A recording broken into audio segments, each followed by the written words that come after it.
তো এই হলো শঙ্কর বাবা, তান্ত্রিক শঙ্কর বাবার মন্দির।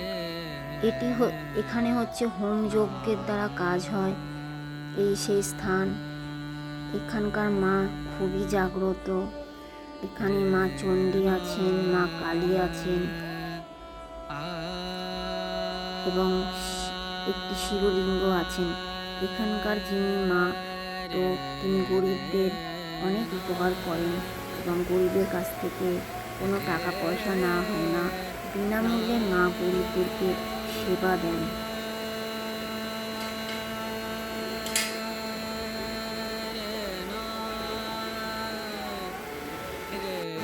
যারা বাচ্চা কাচ্চা রয়েছে যাদের শান্তি নিয়ে সকলের পথে মন্দির দর্শন করে দাও মা।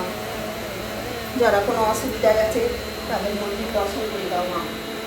তুমি বেশ দর্শনটাকে প্রচার করেছো মা, আরও করে দাও। আমার নামে কোনো দরকার নেই মা, আমার নাম চাই না, আমি তোমার নামে বুঝিত মা।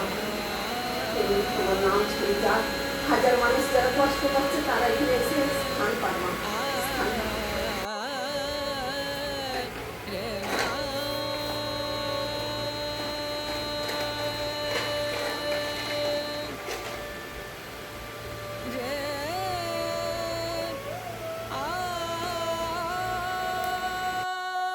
দূর দূরান্ত থেকে মানুষজনেরা আসেন। ফোনে কিন্তু কোনো কাজ হয় না, কারণ এখানে ফোন করে মায়ের কাছে আসতে হবে। মা তাহলে দেখে দেবেন এবং কাজ করে দেবেন। কাজ করতে হয়তো টাইম লাগতে পারে, কিন্তু সেই কাজটি যদি ধৈর্য ও বিশ্বাস ধরে মায়ের উপর ভরসা রাখা হয় তাহলে সেই কাজ কিন্তু অবশ্যই হবে।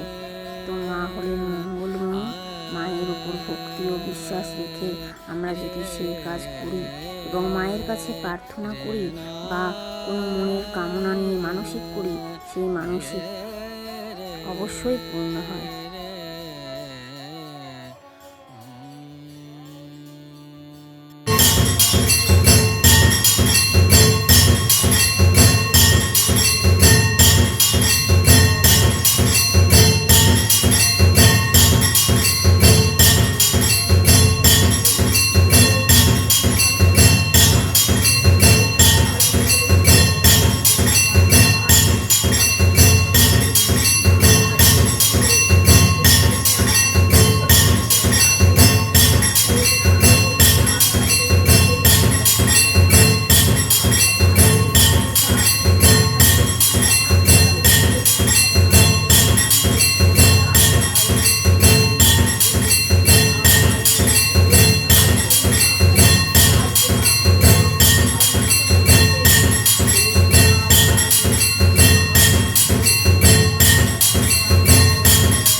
নরকঙ্কাল, এখানে অনেকগুলি নরকঙ্কাল আছে এবং সেই নরকঙ্কাল দ্বারা তান্ত্রিক ক্রিয়া করা হয় এবং মা হলেন খুবই জাগ্রত।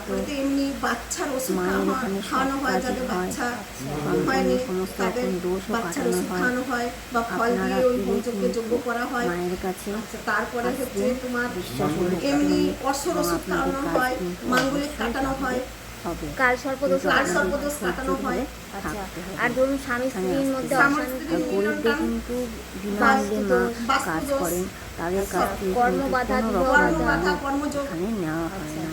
তো তো মা গরিবরা এখানে মানে গরিবদের বা আপনি যাদের যে আর্থিক ভক্তদের কোনো উদ্দেশ্যে এসব প্রবলেম কাজ আছে, করেন, হুম, তো তারা তো কিন্তু এখানে মূল্য অবশ্যই কিরকম আসতে কি আপনি পারেন। নেন? মূল্য কিরকম বাবা, আমার কোনো মূল্য নেই, আমি কোনো আমার সাহায্য পরিশ্রমের তারা দাম অবশ্যই ধরি না। পাবেন। আচ্ছা। ঠিক আছে, ভক্তরা সে আমাকে পরিশ্রমের দাম দিতে পারবে না, মানে আমি যেভাবে মাকে পরিশ্রম করে ইয়ে করতে পারবো, আচ্ছা। কিন্তু হোম যজ্ঞে যে খরচাটা হবে, যে দেখো একটা যজ্ঞ করতে যে বেলকাঠ, ঘি, যে জিনিস সমস্ত সামগ্রী লাগবে, আচ্ছা। সেই জিনিসের জন্য যে খরচাটা সেটা তাদের দিতে হবে।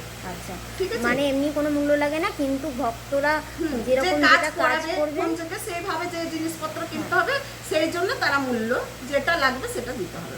আচ্ছা, ঠিক আছে, আমি কোনো খারাপ কাজ করি না।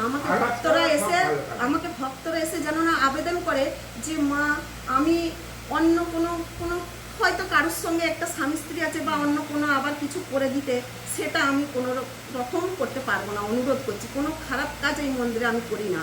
আচ্ছা, আমি সবসময় ভালো করছি, ভালোর জন্য আছি আমি।